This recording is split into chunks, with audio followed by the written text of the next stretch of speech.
একটা হালাল পবিত্র রিজিক হোক, সেটা কৃষিকাজ, লজ্জার কিচ্ছু নাই। কৃষিকাজ লজ্জার কোনো প্রফেশন নয়, গর্বের প্রফেশন।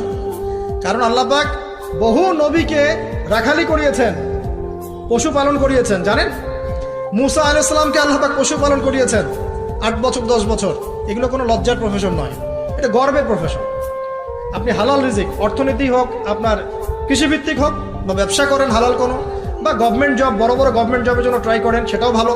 যদি না পান, বেসরকারি জব পান, আলহামদুলিল্লাহ। খেয়াল রাখবেন, জব করতে গিয়ে, ব্যবসা করতে গিয়ে এবং রিজিকের সন্ধান করতে গিয়ে আপনার নামাজ যেন ছুটে না যায়, আপনার রিজিকে হারাম যেন ঢুকে না যায়, আপনাকে যেন সুদ খেতে না হয়, আপনাকে যেন ফ্রি মিক্সিংয়ে যেতে না হয়। এগুলো খেয়াল রাখেন। খেয়াল রেখে একটা হালাল রিজিকের সোর্স আগে বের করেন।